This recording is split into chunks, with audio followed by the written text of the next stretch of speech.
want. There's two passages of Scripture. The first one's in Luke 21 and verse 26. And the second is in Exodus chapter 3 and verse 14. Luke 21:26 says, men's heart failing them for fear, and for looking after those things which are coming on the earth, for the powers of heaven shall be shaken. And Exodus chapter 3 and verse 14 says, and God said unto Moses, I am that I am. If I were to name anything this lesson, it'd be I am that I am. And like I said last time, the next couple times I speak, these are lessons that I have personally learned in my spiritual walk with God. So I'll go ahead and apologize. I know on this one I will get emotional at the end, so just hang in there with me. But fear can bind us up. Would anybody agree with me on that? What Yoda said, the only thing you have to fear is fear itself. And it can make us not what God wants us to be in our lives. And a lot of people worry about a lot of different stuff these days. I'm not going to lie, I worry about stuff sometimes. I was worried about that test I took yesterday, because it just happened to be the world's hardest test, I believe. But I came out victorious, thank God. But people worry about a lot of different stuff. Some people might worry about their home life. Everybody knows not everybody comes from a perfect home life. You know, I'm not going to sit here and pretend I know what's going on in everybody's life, but I know some of us come from rough home lives, and it's tough. I can't say it. I sit and understand what you're going through, but I know it's there. Some people fear for the future. You know, what's going to happen. You know, for you guys, you know, you're in high school, where I'm going to go to school, or if I'm going to school, don't want to get a job. You can be fearful about that. And we can just be fearful about life and the stuff that happens to us on a daily basis, a fear of just getting up and going to the next day. And a lot of us can fear diseases in us or a family member. You know, I worry about that almost every day, about diseases. And, you know, some of us fear eternity, whether we're going to be on the right side or the wrong side of things when it comes down to that day. And some of us are afraid of our past, you know, the stuff, how am I going to be successful or get through what I'm going through, because stuff that's happened to me in the past, and we fear about our past. And I believe this generation, meaning people younger than me, I consider us, most of us, in the same generation, but you guys will face more challenges and more pressure and more situational awkwardness than any generation that has ever been upon this earth. And I only believe it's going to get worse and worse and worse until the Lord comes back. And that creates an uncertainty in us every day. I know some of us are much too polite to admit it, but we worry. I usually worry about something on a daily basis, whether I'm going to have enough money to pay the bills, or before yesterday, man, if I fail this test, I might be looking for a new job type thing. And I was just worried about it. We worry about different things. But I have a question for you. If God is in control, why are you so worried? If you read the Bible, if you spend any amount of time in the Bible, you'll find that God asks a lot of questions. From Genesis all the way through Revelation, God asks a lot of questions. And to me, I find that odd, because He's God. You know, He knows the end from the beginning. He knows everything. Why would God ask people questions? And if you notice, you pay attention, it's in the response to people's lack of faith in their life. There's a story in the Bible about two men. They're walking down the road to a town called Emmaus. I have no idea where that's at. I'm assuming it's probably in the Middle East somewhere. But they're walking down the road, chit-chatting, And Jesus comes up to him. For whatever reason, they don't recognize Jesus. And Jesus just kind of walks up and says, "What are you guys talking about?" Hey, just walk. Hey, what's going on, guys? Fist bump, whatever. What are you guys talking about? And they, I'm giving the Andrew's translation. They say, we're just talking about the stuff that's been going on, around town and stuff. And Jesus kind of playing dumb and goes, "Well, what's been going on? And this is right after Jesus has died. He's resurrected from the dead. And so it was a pretty big hubbub. If you were from that area, you knew what was going on. And they even say, are you a stranger in the land? Are you from around here? And Jesus finally, they tell him, the guy we put our hope and trust in, and we followed him, and they killed him, and Jesus reveals himself to them, and they go on. But they were worried. And there's another story in the Bible where a guy's daughter gets sick. And so the dad comes running up and says, "Well, can you come heal my daughter?" And Jesus is like, "Sure, let's go. Let's go to your house." So they're on the way to the guy's house to heal his daughter. She's really sick. And some people from his house come running up and say, "Hey, she's died. There's no point in, you might as well leave Jesus alone. She's died, And Jesus, well, let's go anyway. And he gets there, and people are crying and obviously upset. They have a very good reason to be upset. Their daughter had passed away. A family member had passed away. And Jesus walks in very nonchalant and says, "What are you guys crying for? What are you guys whining about?" And for a second, it almost seems like God lacks compassion, because it's very normal for someone, if you've lost someone really close to you, even a close friend, that one would be upset, right? I mean, that's human nature, but you have to realize God knew something they didn't. And God walks over. She's not dead, but she's just sleeping. And he raises her from the dead. And people get so bent out of shape during trying times. And that'd be me. I'm one of those people. You can ask my lovely wife, Shayla, that when I'm wound up about something, I'm a bear to live with. Because I usually get an attitude. I don't want to talk to anybody. I want to be left alone. Don't look at me. Don't speak to me. I just want my me time. And I'll tell you a story. It's actually kind of funny. Me and my wife, we've just been married a little over a year, and we went on an awesome honeymoon on a cruise to Cozumel and Progreso, Mexico. But we left from New Orleans, Louisiana. So to get to New Orleans, we didn't really feel like driving, so we took a train from New Orleans, or from Carbondale to New Orleans. And that train ride down was fine, because our train didn't leave till like 1 in the morning, so we slept all the way. We went on our cruise and everything, and we were coming back, and we rode down, kind of realized our seats weren't that comfortable, considering you're going to be in a train for 12 hours. So we paid a little extra money and got us a little sleeping car, because it was going to be real late when we got into Carbondale. So it had like a little, it was seriously like this wide, but it had like 2 seats that faced each other, and those folded down to a bed, and there was a bed that folded down from the ceiling so people could sleep. Well, we were pretty tired, so we pretty much laid down and kind of fell asleep. And I guess the guy driving the train had somewhere to be, because he got moving. He was probably driving the same speed. All I know was our cart was just bouncing like this. And every single movie that involves a train wreck is going through my mind. It's like ramping and smashing into the ground and flames and awesome effects. Every single train wreck I've ever seen in my life, whether it be movie or YouTube, is going through my head.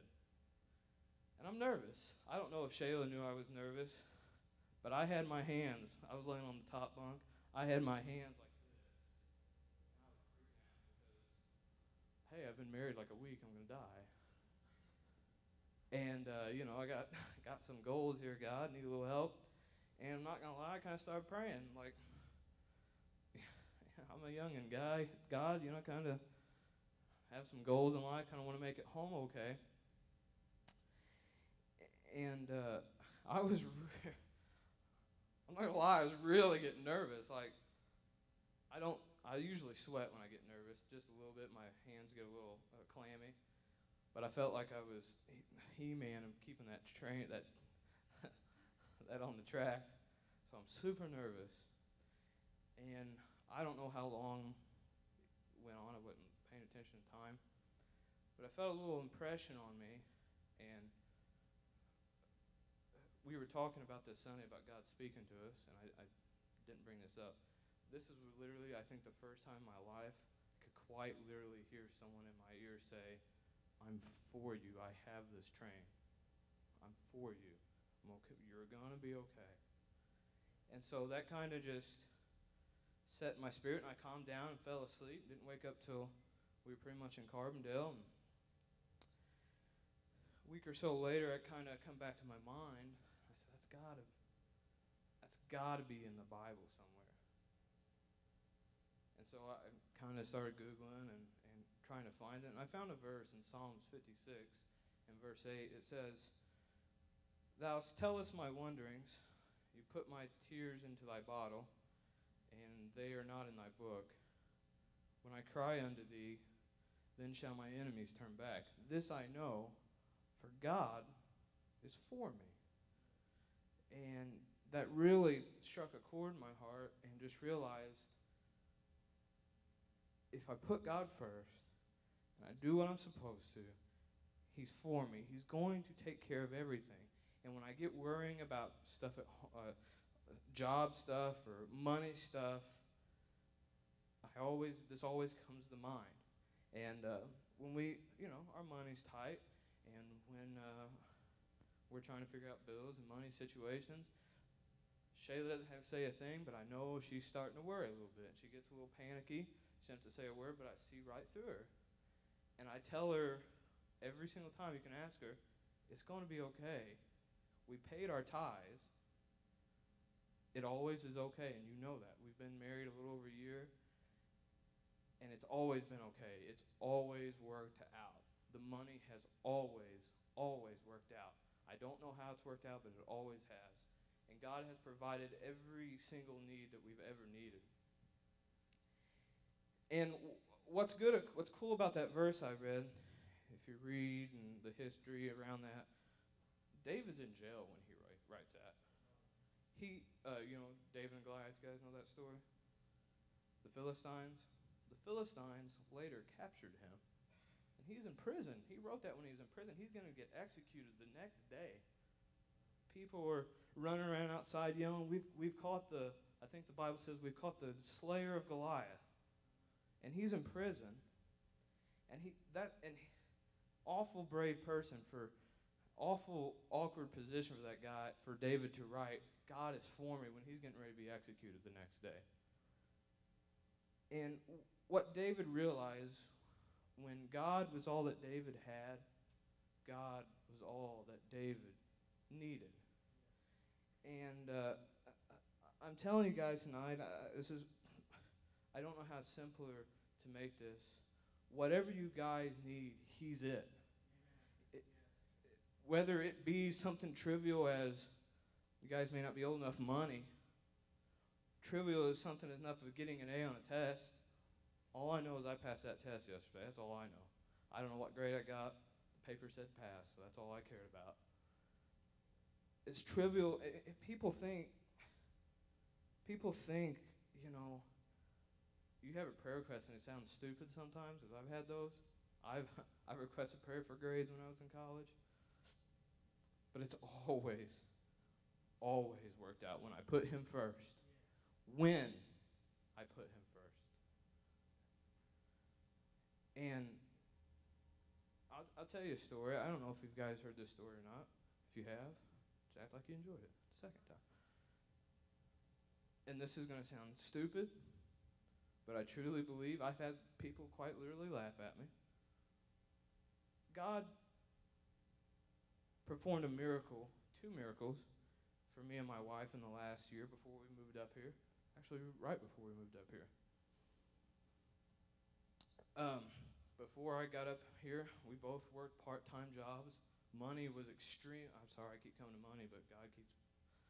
Money was extremely tight. It just was.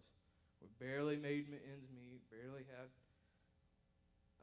had enough money to get groceries and things like that. But Shayla went grocery shopping one day and got the things we needed. And about I don't know month and a half later or so, I guess, I realized we hadn't been shopping in a while. Well, we had gone to the store here and there for like bread and milk, that's it. But we buy the big chicken breasts, frozen chicken breasts in a bag, so we can take like one or two at a time as we need. And all I know is those chicken breasts, there's only about 10 of them in there, lasted us a month and a half. And I fully believe God answered prayers for us, knowing we didn't have the money. And all I know, there was a chicken breast every time we reached in that bag. And I've literally had very close family members laugh at me because of that. But all I know was we had food on the table at the end of the night. And another one was, you guys seen me drive the red Jeep. I call her Old Sexy because she's ugly. That's her name. I finally figured out a name for her, and her name's Old Sexy. But that was our primary, before we got up here and got the new car, that was our primary form of transportation. God bless us, and we didn't have to go very far for work.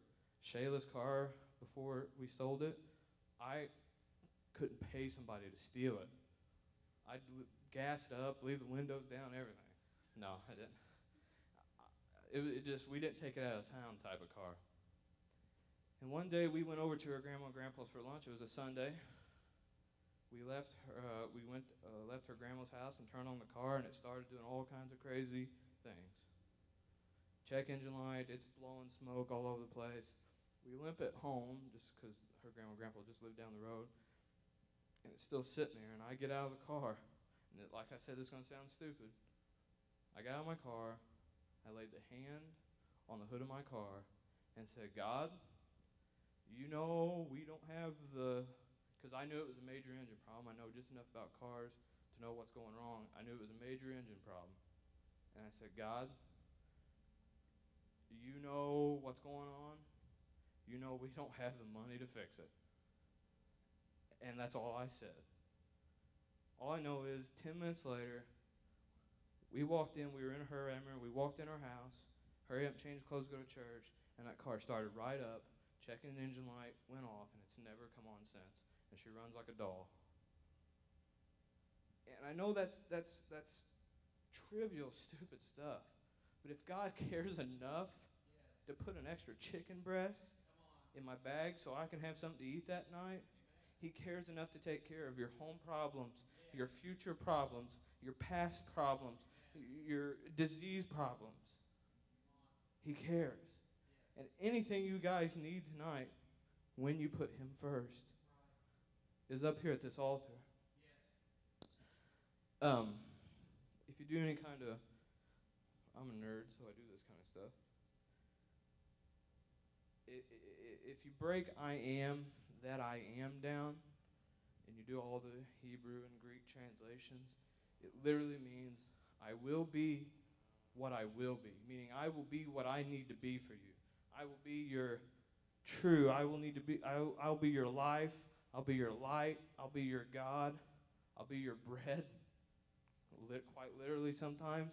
I'll be your resurrection. He'll be anything He needs to be for you. And so many times we put God in a box.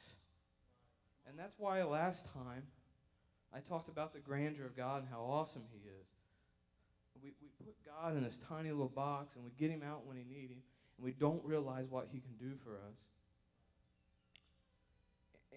And my job involves a lot of one-on-one interaction with people. I meet different people every day.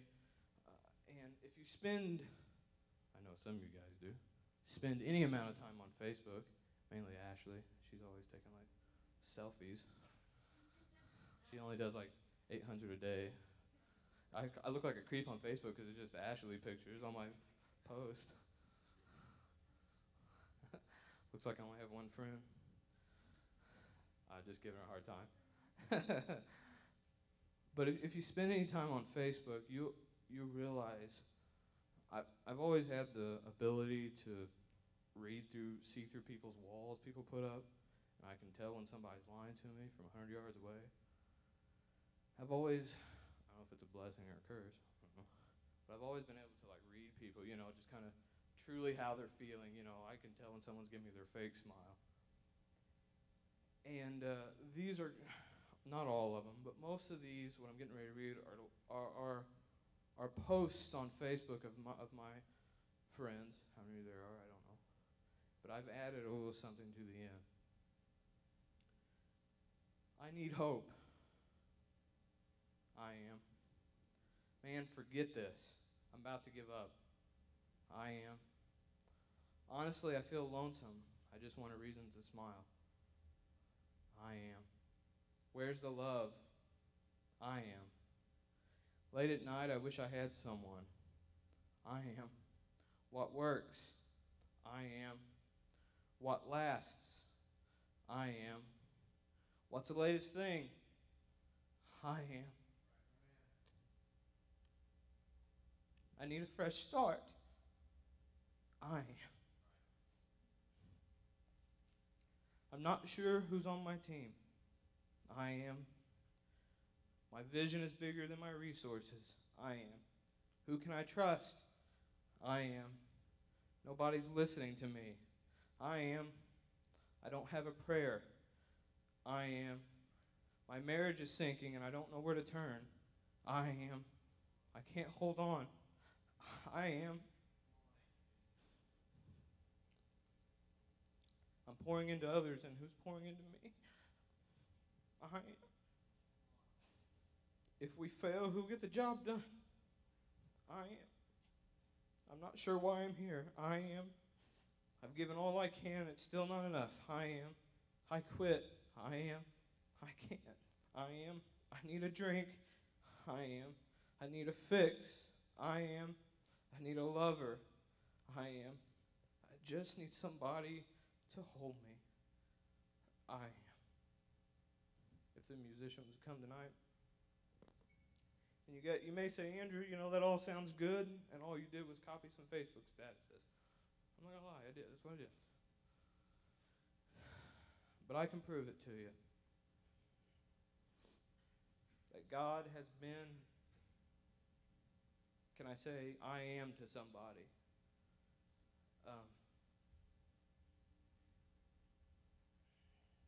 Can you put up the picture, Shayla?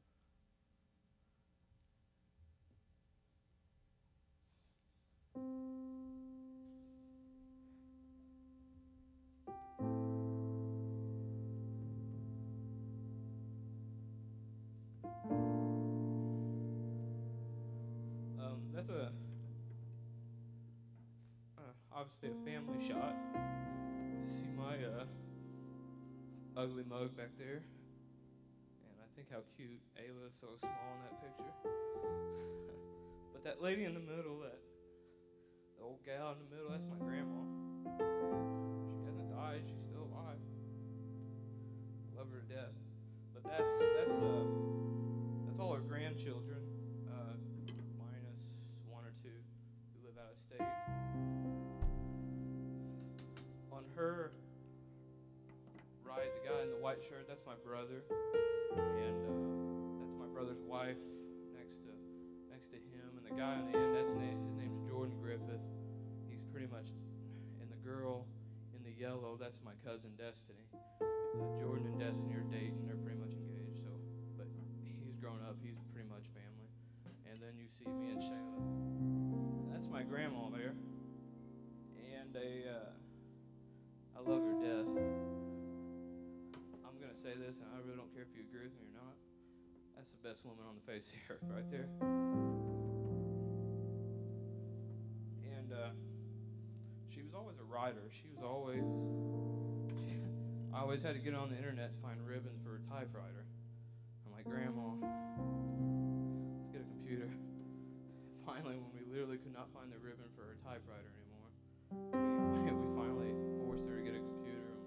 We taught her how to use it, and just about every other day I was over there fixing something for her because she'd get in places. I don't know how she got there, but she'd get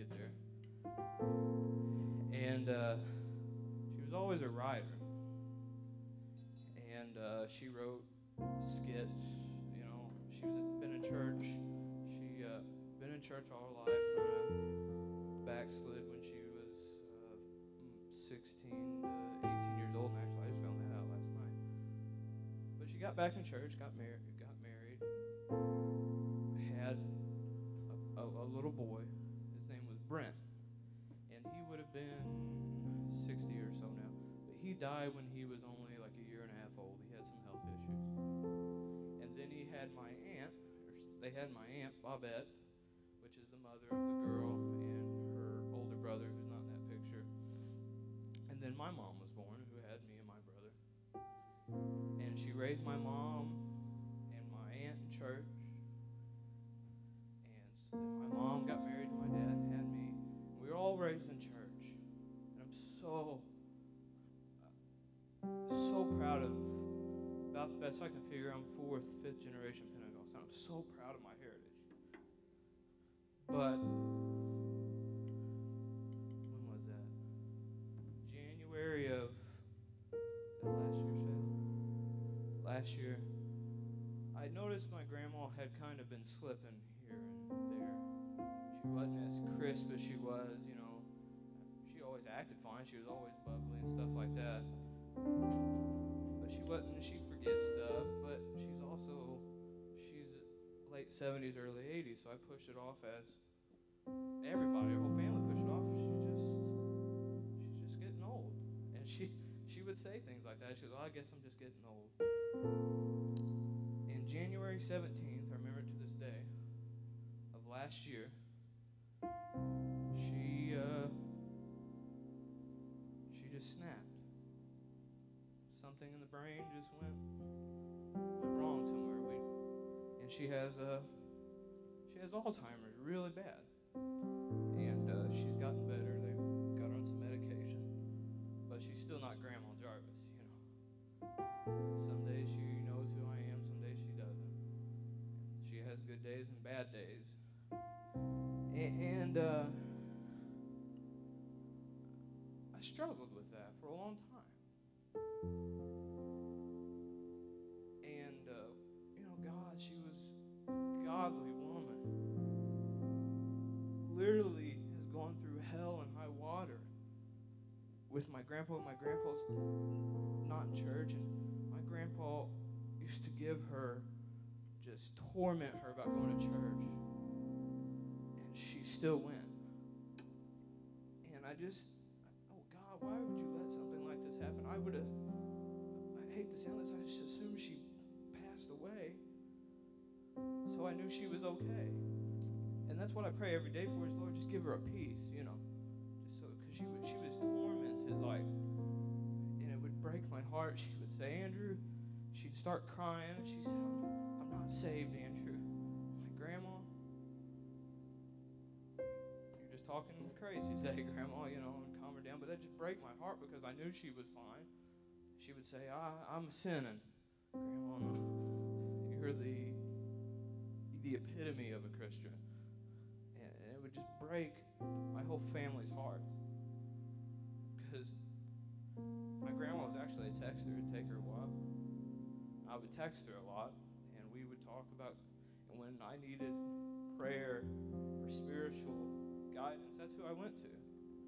And so, the last year, I've missed my grandma. And it hurts more because I see her. But that's not Grandma Jarvis. That's Grandma. She doesn't know what's going on half the time. But her favorite verse, if I've heard her quote it once, I've heard her quote it a million times. And she would always, when I text her about something going on, I needed prayer, I knew this verse was coming. It's Proverbs chapter 3, verse 5.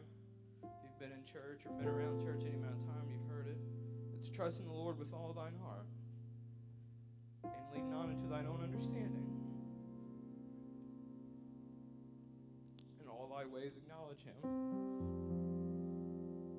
and he shall direct thy paths. And like I said, in January of last year is when she had her was hospitalized a week or two later, maybe a little longer, because my grandpa was having a hard time with her, and just she was really, really bad. And we honestly thought this is probably the end for her. But she was hospitalized for a couple days, and it got everything kind of balanced out with her. And she was really wound up when she was in the hospital because she didn't know what was going on. She was kind of freaking out. Of course, our whole family's there. And we calmed her down, and I kicked myself that I did not get her quoting this verse on video while she was crazy. I hate to sound bad, but I did get her singing her favorite song.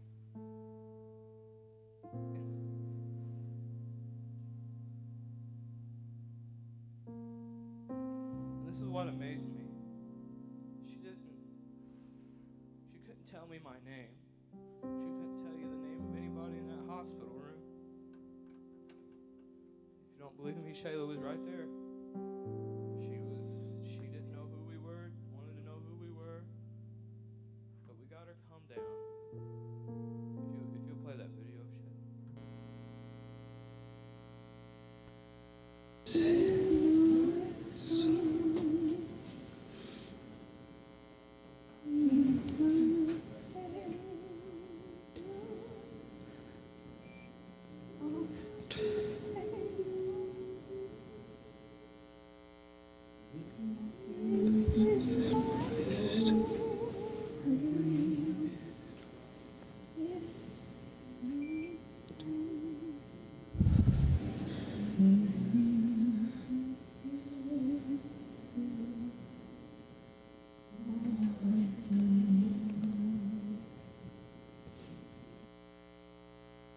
That blew my mind because she didn't know her own grandson's name, which I'm not upset about it.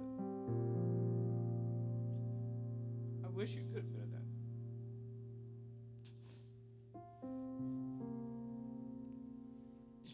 In that hospital room.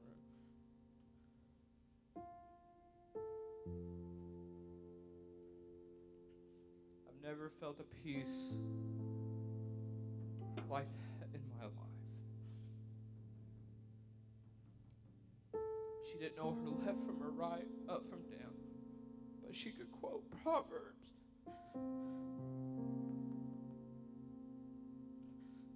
And sing her song, Blessed Assurance.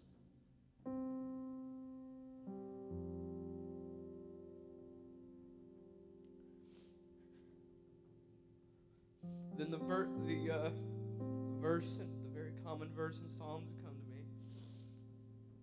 Psalms 37 and verse 24. The steps of a good man are ordered by the Lord. He delighteth in his way. Though he fall, he shall not be utterly cast down. For the Lord upholdeth him with his hand. And this is an important verse. And I wish there were some older people here tonight, because I think they'd agree with me. Verse 25 says, I've been young, and now I'm old. Yet have I not seen the righteous forsaken, nor his seed begging bread. My grandma knew somehow God was all she needed. And God come to that room and let her know that. I'm here to tell you tonight that I don't care what you need. God is that for you. Whatever it is, God is that. And I close with this one verse. I am the beginning, I am the first, and I am the last.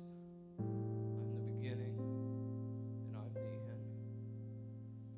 So I encourage you tonight, when you put God first, He will be whatever you need Him to be in your life. So I encourage you tonight, if there's anything you need, you come get that tonight. And the altars are open. You do what you want.